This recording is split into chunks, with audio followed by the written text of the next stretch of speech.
आझमीने एक वादग्रस्त वक्तव्य केलं. त्यांनी असं म्हटलंय की वारीच्या पालख्यांमुळे रस्ता जाम होतो, आम्ही कधी तक्रार केली नाही याची, असं ते म्हणतात. अहो, दर शुक्रवारी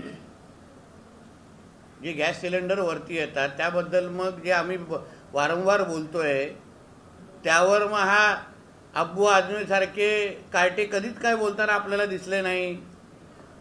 आमचे महाकुंभ आलं तर ह्या लोकांना आक्षेप घ्यायचा, आमची वारी सुरू झाली तर त्यांच्यावर आक्षेप काहीतरी घ्यायचा.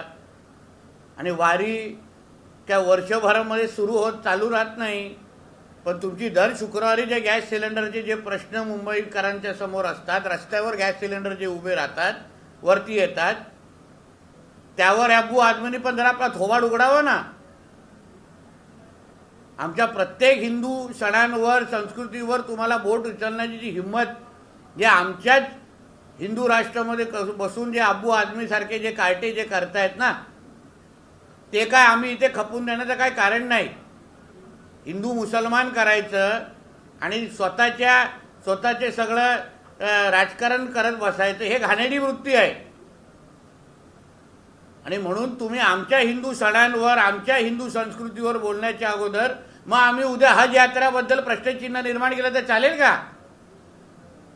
तिथे जे जे काही प्रकार ज्या कानावर येतात हज यात्रेच्या काळामध्ये ते काय पोषक नसतात. म्हणून आमच्या हिंदू कुठल्याही सणांवर वारीवर बोलण्याची हिंमत कोणी करू नये. वारी तशीच व्यवस्थित पद्धतीने चालणार. तुम्ही पहिले तुमचे दर शुक्रवारी रस्त्यावर जे काय गॅस सिलेंडर वरती येतात ते पहिले खालती करा आणि मग आमच्यावर बोलण्याची हिंमत करा.